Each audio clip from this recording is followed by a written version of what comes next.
What is up, my YouTube family? Welcome back to my channel. If this is your first time here, then it's just welcome to my channel and now welcome back. Go ahead and hit the subscribe button because you will not be disappointed unless, of course, your taste level is lacking. And if that's the case, I can't really relate, so I have no tips for that, but good luck. Y'all, I hope y'all are doing really well. I really enjoyed y'all in the last week's live stream where we listened to the call between Jeremy Kuehler and the father of his victim, which was a wild ride. If you missed that, definitely recommend you go back and check that out. And of course, the video before that where I broke down the case. Now, today, you guys, we are in Kenya. Y'all know I'm an honorary Kenyan girl. I already explained it several times. So today's story is going to be one that took place over in Africa, and it is very interesting to say the least. So I will not waste any time in the beginning. We'll just get right into the details. I'm gonna do my best with these names, but y'all know even with my first language I struggle, okay? Child,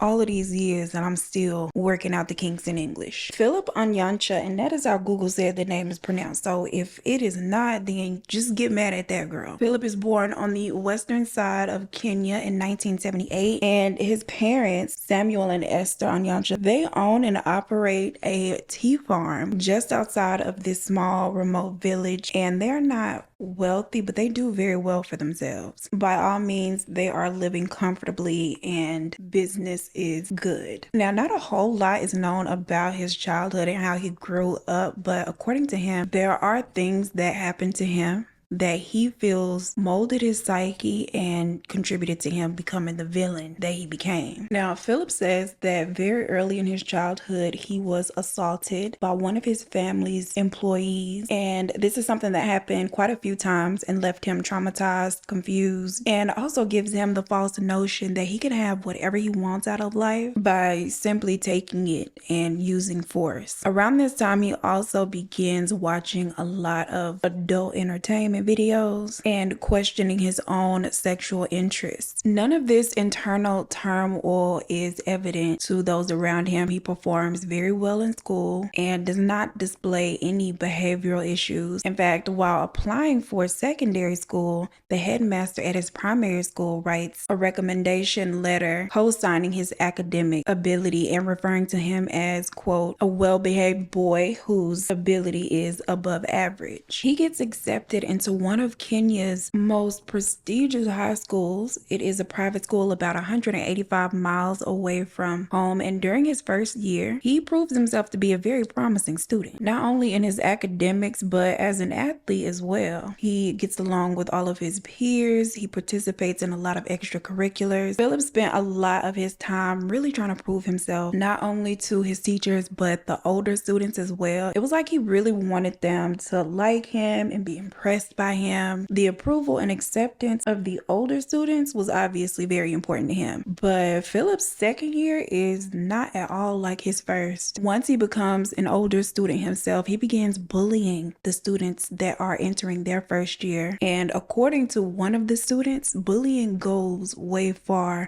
beyond what your typical average like hazing is. One student accuses him of sodomy, and unfortunately these accusations result in him only being suspended for 2 weeks. Many of the teachers who taught there later state that his demeanor was remarkably different upon his return. His former biology teacher says, quote, this formerly energetic boy who participated in ball games and athletics was never the same again. We watched him spiral into a pale shadow of himself. And his former English teacher says, quote, he returned to the school but had lost his luster. He is seemingly always distracted. His temper is very short. He no longer wants to participate in any sports, any extracurriculars whatsoever. And knowing that he has it within him to excel, his teachers really try to push him, get him back on track, get him to really focus on his grades again because they were suffering, but he has no interest in anything. He does managed to graduate on time with a GPA, the equivalent of a C-,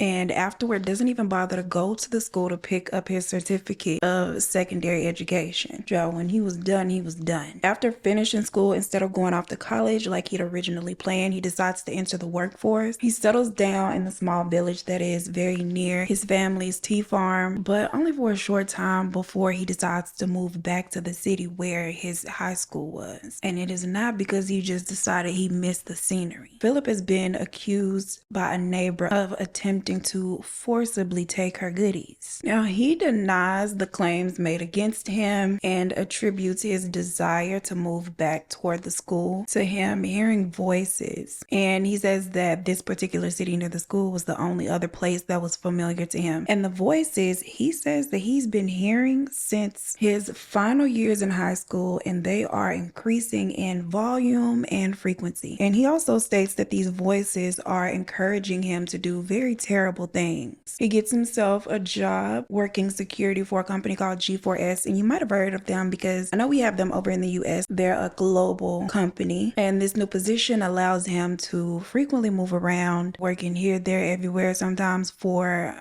major corporations. Sometimes he's even a security guard at private residences. In the mid-2000s, he meets a nice young lady by the name of Lydia, and he is smitten by her. The two of them marry, and together they move to Nairobi into a small one-bedroom house, and in 2008 they welcome a child. Now, very shortly after the child is born, Lydia begins to raise her eyebrow at Philip. He has some patterns, some behavioral tendencies that she finds to be very questionable.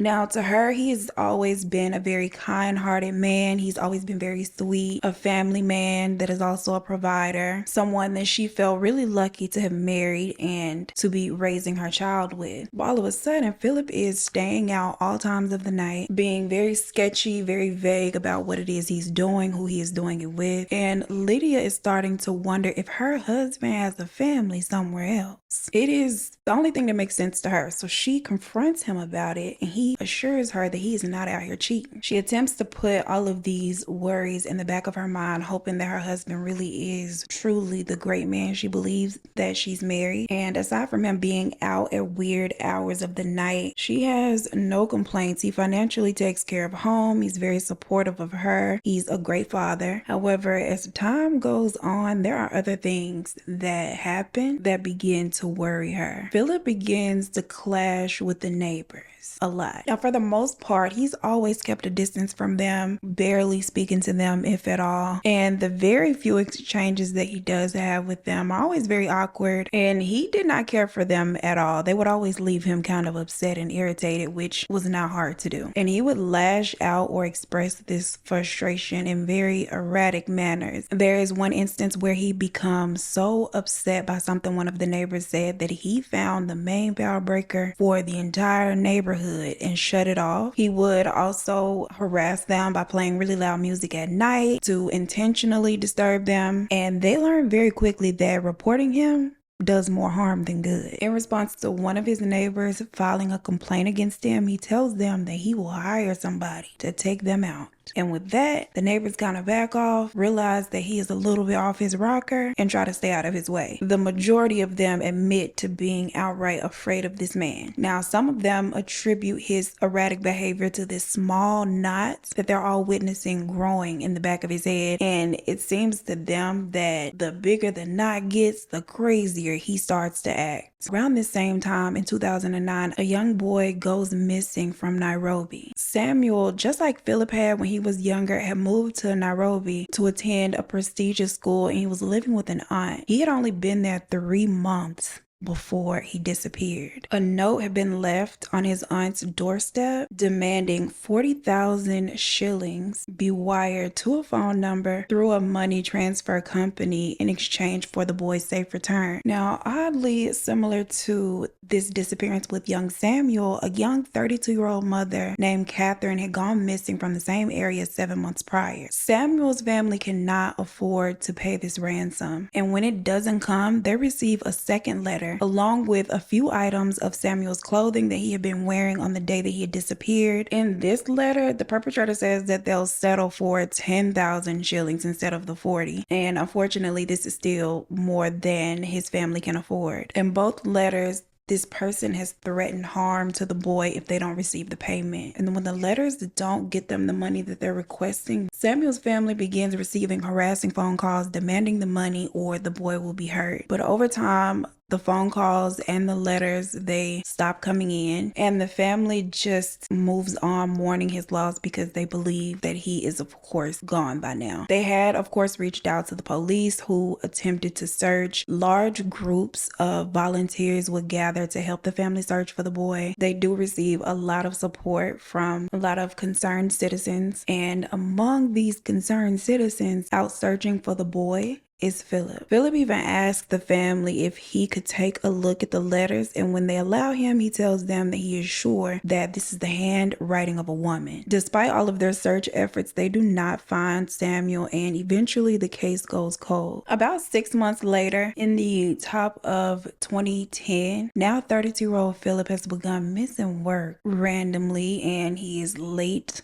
often. Sometimes he'd be at his shift on time, but then he would go missing in the middle or towards the end of his shift. And although he has not displayed any of his troubling behavior down to his job, his attendance becomes too bad to overlook, and so they decide to go ahead and fire him in March. Meanwhile, a city called, I believe it's Thika or Thika, Thika, about an hour north of Nairobi, has been seeing a very alarming increase in violent attacks, ones that they have not been able to solve. For the first half of the year, almost every month, a slain sex worker is found with little to no evidence left behind to point them in the direction of the assailant. In January, it is a young lady by the name of Helen Nyambura who was found inside of a motel room. She was there for several days before being discovered, and on the day that she was removed from the room, a crowd had gathered outside of the establishment when word started to spread that there was a body there. And again, Philip is there on site in the crowd watching with everyone else. When they examine her, they rule her cause of death as being the result of an epileptic seizure, and so in their eyes there is no need for any further investigation. February of 2010, 25-year-old Jacqueline Wambui meets with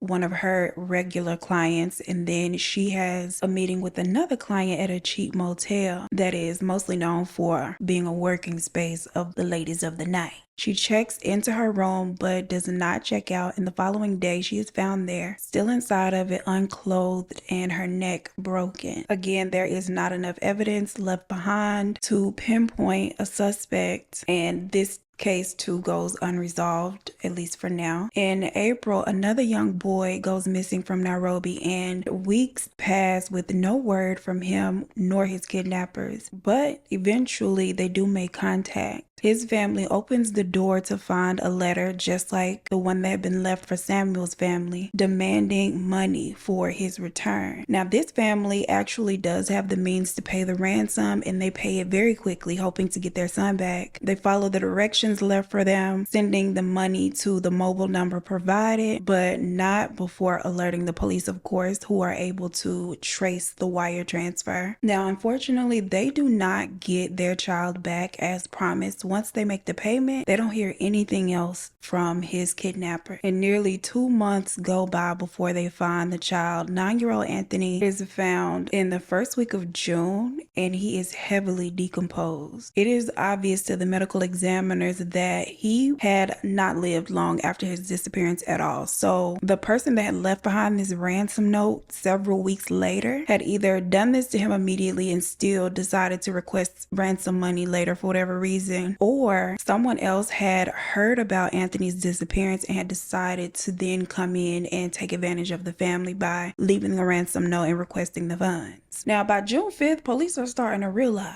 that with each incident, one person is always on the scene, always in the mix, always around helping to look for the missing, watching in the crowd as bodies are removed, and this one person is Philip. This money transfer was just what they needed to validate their growing suspicion that he might have something to do with all of this. It takes them a little while, but once they're able to trace the money, they're able to confirm these suspicions. It leads them right to him. The day that they arrest him, he admits to having a total of 17 victims, all women and children that he describes as being weak and vulnerable. He says, quote, "I always went for the weak in society society. You know, women and children are always weak and vulnerable, which makes them an easy target. And the more he talks, the more things sound a bit strange. And then it becomes hard to tell what they should believe and consider as truth versus what they shouldn't. He claims that his crimes had begun once he reached private school. And according to him, in his first year, a female teacher had approached him and then recruited him into a murderous cult. Now, he says that once he was initiated, he was given the order to take 100 lives. And once he completed that, he would be blessed with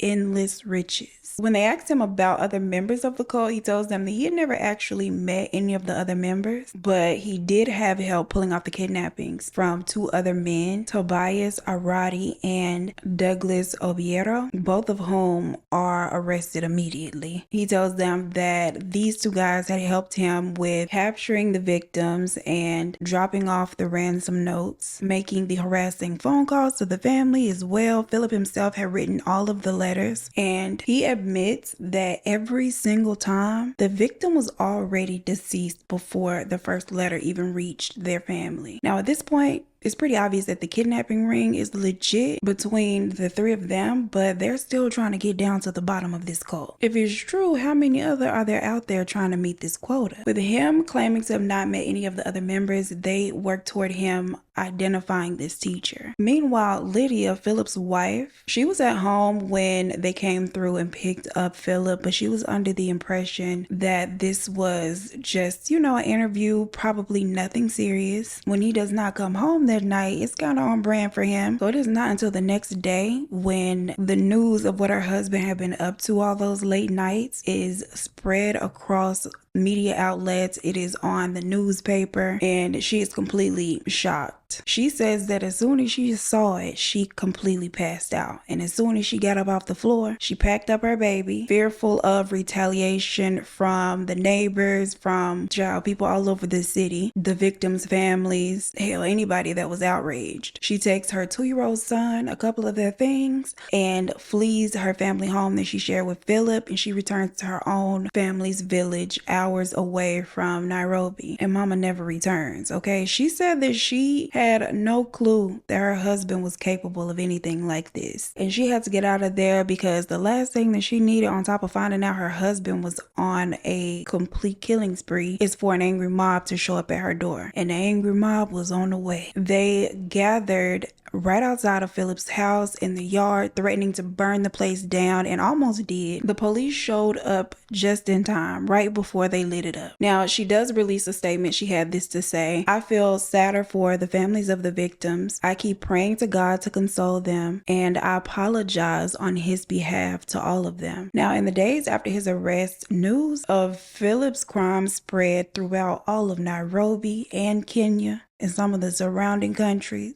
Many of the larger outlets were comparing him to Ted Bundy because of how mild-mannered he was and how soft-spoken he was. They felt like he had a rather innocent-looking demeanor. Philip cooperates fully with police, taking them on a tour of all of his crime scenes, recounting each incident in detail. And some of the remains had not been discovered before this, so they're like discovering them along the way. Some of them have been found, but had not been linked to him. Of course, there's Helen, who they believed had suffered a seizure, and another woman they had believed had taken her own life. One of the stops is actually at a home where he had worked as a security guard. In these people's attic, he had stashed away one of his victims, a young woman he had picked up at random after seeing her walking down the street, and she was still there. They also go to the Nairobi Water and Sewage Company office building, where another one of his victims, another young woman, was found. He had stashed her there in a sewer drain, and she is identified as the 32-year-old mother, Catherine, who had gone missing in November of 2008. And by this point, she had been there in that sewer drain for 2 years. Next, he takes them to the motel where they had found Helen, and he admits to being responsible for that. He also tells them that he had come by to view her body nearly a dozen times before they discovered her, and of course has stood outside watching as they removed her from the building. He tells them that he felt powerful and unstoppable during his spree and found each act to be pleasurable. He also believed that each act fueled him and gave him supernatural abilities that kept him from being found out, that allowed him to easily overpower his future victims and to be just invisible to police while he's literally on the scene at a lot of these searches and removal of their remains. During his interview after their tour of his crime scenes, he says, "I feel relieved. I am happy to have confessed all of this. It was troubling. It was not my wish to do these evils. I know it is a crime to kill and it is against the 10 commandments of God, but you see, I was not myself. I regret a lot. I share the pain with the grieving families, but it was not my fault. It was the spirits within me. I will not repeat what I have been doing because my initiators warned me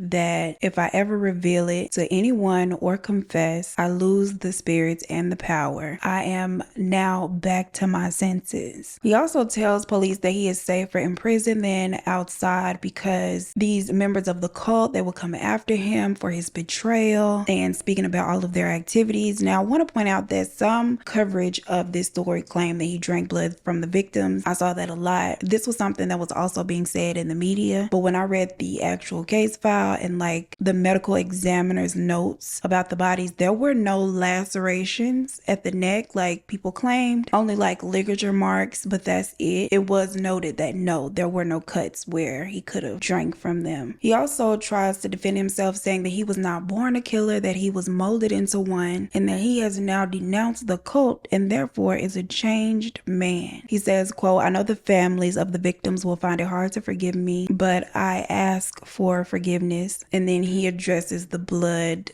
like rumors and says that he swears that he never feasted on the victim's blood. So let's unpack the teacher portion of this alleged recruiter. Do you believe that there was really a recruiter or no? Philip's first year at that private school, he had become acquainted with a young teacher who was about 25 at the time, and the teacher's name is Elizabeth Himani. Ironically, she taught Christian religion at his school between 1995 and 1997 during Philip's first 2 years there. If you remember, year 1, he was the star perfect student, but year 2, he was the exact opposite. Once Philip had begun acting out in his second year, this teacher, Elizabeth, had requested to be transferred to the city of Tika, citing medical reasons.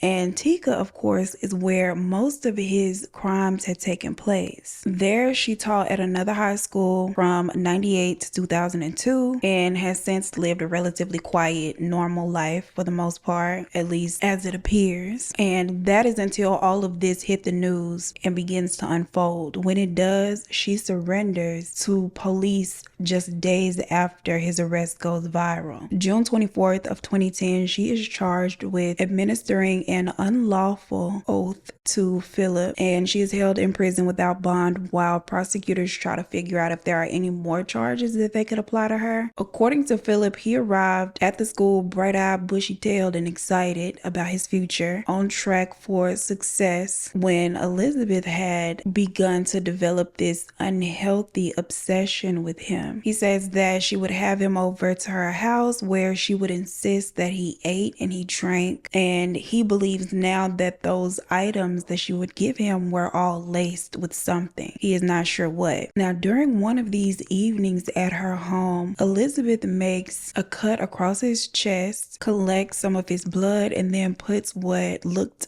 to him at the time as like a black ash across the wound. Now, afterward, he says that she was able to control him through black magic and rituals and was very easily able to convince him to commit these heinous crimes. She would appear in his dreams, telling him what to do and how to do it. And he says that she had this very strange hold on him that he couldn't understand, even after she had transferred and did not see him every day. And even though she was physically away, she would always keep in contact with him and keep up with his progress because, of course, she had given him the oath where he was to take out 100 people. Now, when they talk to Ms. Elizabeth, she denies all of the allegations. She says that they're heinous, and she demands that they give her a bail and allow her to go home, which they deny her of. Unlike Philip, she is not cooperative at all with police. She is very combative. She denies knowing Philip at all, which doesn't help her case because they are able to then prove that she was actually his Christian religion teacher year one. Elizabeth remains in custody for an entire year before her trial begins, and her trial starts before Philip's. Now, during that time, him and his kidnapper gang, they were all still very much locked up. In September of 2011, her trial finally begins, and it is almost over as quickly as it has started. Philip is the prosecutor's key witness. He takes the stand to testify against Elizabeth, only to tell the court that his prior claims against Elizabeth and this cult were all completely fabricated. The only evidence that they had against her was his word, and now he has gone back on that, and so they are forced to then release her. Now, when it becomes time for Philip's trial, things are not as easy and smooth as with Elizabeth's. Whether or not he is even mentally fit to stand trial becomes a question. So they put together a team of psychologists and other mental health professionals to evaluate him, which was a good thing for the defense. They really tried to play up on this, oh yes, he's mentally ill. But before his trial for the killings could start, he is hit with a different set of woes and charges. Back when he had originally fled that village close to his family's tea farm because a neighbor had alleged that he had,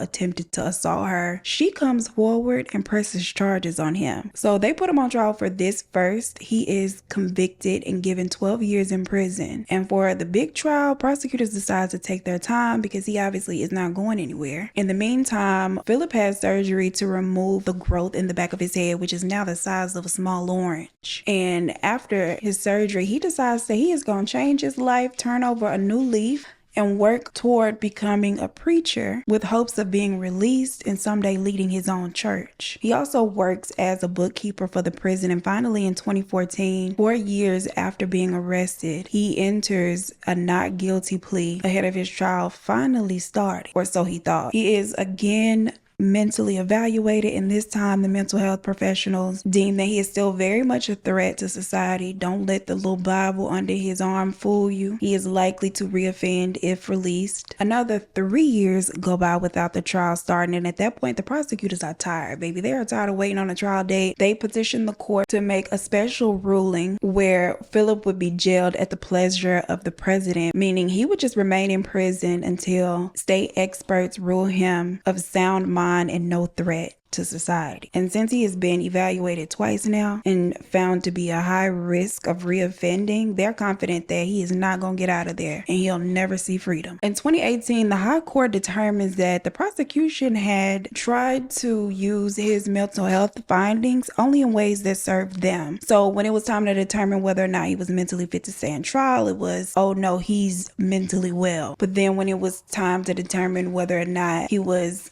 this crazed maniac still, capable or likely to reoffend, it was, oh yes, he's too deranged to be let out. According to the court, they were being very, very shady and manipulative with his mental health findings. And so they declare a mistrial, scrapping all of the hearings and all of the things up to this point. They also rule that they're unable to use his current conviction against him when they go through his victims. Again, several of them are dropped from the case for lack of evidence. Despite his previous confession, the courts wanted them to start all the way over. He is determined to have been mentally ill at the time that he committed his crimes, and despite what a lot of people think and have hoped, he could very well be a free man someday. But as of now, his trial for the charges that remain is still pending, and we don't know what his fate will be. Child, this was a mess.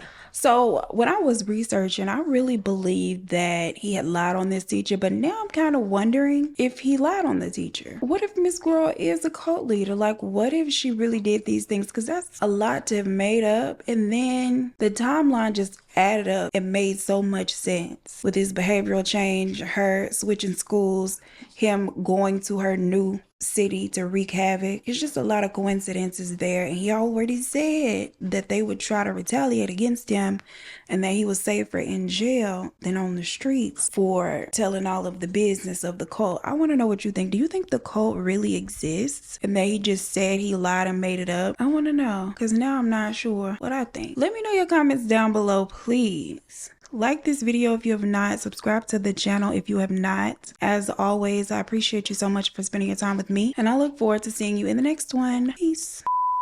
Into the details. Baby, my face dry. I'm gonna need more than that. Why is my face so dry? Ooh, my locks itching. I don't want to scratch them because I just be twisted and I don't want to mess it up. To his, okay. But according to him, there are a few things. Now, none of this internal turmoil, child.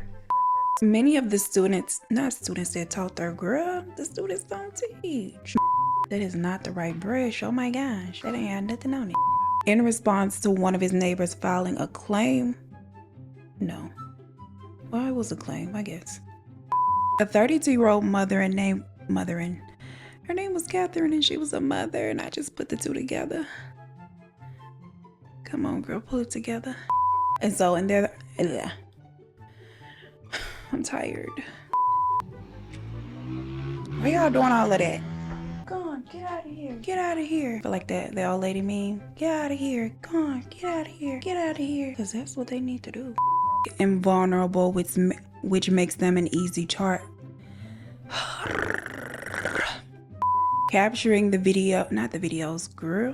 Making calls when the police showed up just in time to stop them from lighting it a fire. Is a fire a word? Because I was thinking a blaze and I said a fire. I don't think it is. Let's just do that over. One of the stops is at a home where he was no social security guard. What is that? What is a social security guard, girl? Ooh. A previous confection, that's sugar. Billy girl, why you coming here licking your butt while I'm trying to film? I'm just playing. My baby a lady, she licking her paws and not her butt. I don't even think she can reach her butt.